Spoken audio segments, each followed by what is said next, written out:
Cube. Salut, c'est Charles Dran avec l'équipe dans 5 minutes. On s'intéresse aux sciences, à l'histoire et à l'actualité. Aujourd'hui, on parle des cartes de crédit, de débit. De nos jours, on n'a même plus besoin de sortir nos cartes de débit ou de crédit pour payer. Tout peut se faire à même notre téléphone intelligent ou même notre montre. On est bien loin de la machine qui prenait l'empreinte de notre carte sur du papier carbone ou encore des chèques papier pour payer l'épicerie. Et pourtant, les cartes débit et les cartes de crédit, c'est assez récent dans notre histoire. Voici Sophie Croteau. L'idée de payer quelque chose avec de l'argent qu'on n'a pas sur soi n'est pas nouvelle.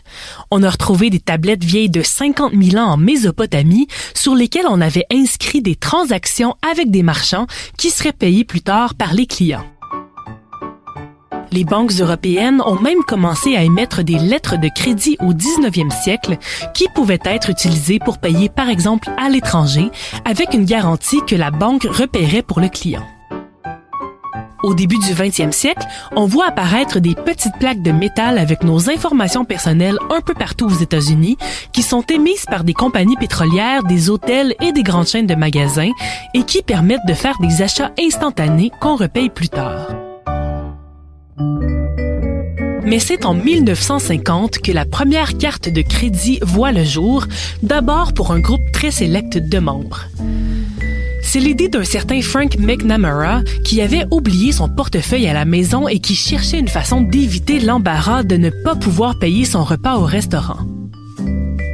Il développe donc un système qui permet aux membres du Diners Club d'envoyer leur facture au club qui lui repaye le restaurant avec une commission et qui est remboursée plus tard par le membre. Rapidement, le club compte des milliers de membres et la carte est acceptée dans des dizaines de restaurants et d'hôtels partout dans le monde.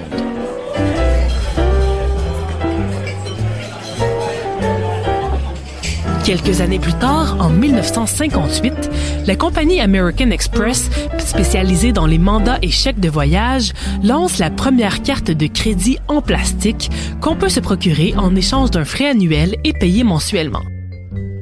La Bank of America lui emboîte le pas en 1966 en envoyant une carte préautorisée de 300 $ à 60 000 clients dans la région de Fresno, en Californie, qui sera plus tard connue sous le nom de Visa. C'est un succès, même si c'est aussi le début des retards de paiement et des fraudes. La même année, d'autres banques se regroupent et lancent la Mastercharge, qui deviendra éventuellement la Mastercard.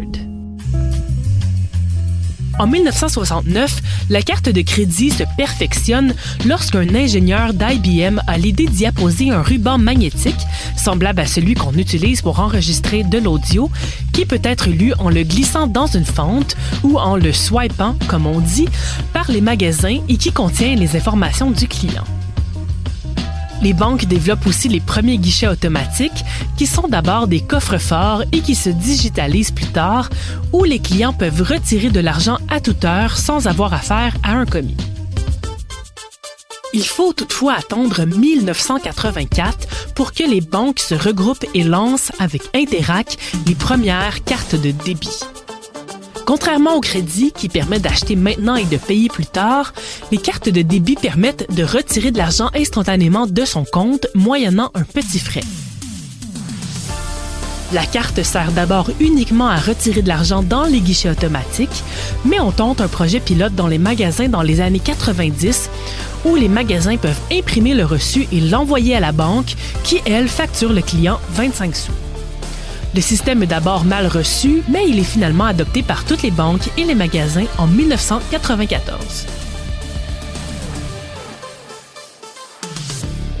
Les cartes deviennent aussi plus sécuritaires, notamment avec le système EMV pour Europay, Mastercard et Visa, lancé en 1994 et qui utilise une puce avec des mots de passe ou signatures au lieu de la bande magnétique.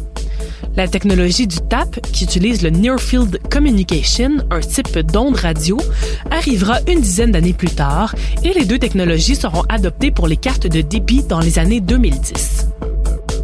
Depuis l'avènement des achats et des transactions bancaires en ligne, des dizaines d'autres services ont vu le jour, comme les e-transfers ou les numéros masqués pour faire des achats anonymes. Si au début du siècle, les banques se fiaient à la réputation d'une personne pour lui accorder un prêt, elles sont aujourd'hui régulées et protégées par des dizaines de lois, en plus de la fameuse cote de crédit, un calcul standardisé développé par un mathématicien et un ingénieur en 1956 qui protège à la fois le consommateur et le prêteur. Ouais, avec les avancées rapides des technologies, il ne serait pas surprenant que les cartes disparaissent de nos portefeuilles très prochainement. On pense déjà à utiliser la technologie de la blockchain pour sécuriser les achats et même à utiliser l'intelligence artificielle pour remplacer la cote de crédit. Mais la révolution ici, bien au-delà des technologies et des moyens de payer, c'est surtout le changement majeur dans l'économie de la consommation. Avant toutes ces facilités de crédit, d'emprunter de l'argent, on achetait avec l'argent dont on disposait, tout simplement. Maintenant, même les dépenses du quotidien sont faites en empruntant à crédit. Merci Sophie Croteau, c'était en 5 minutes.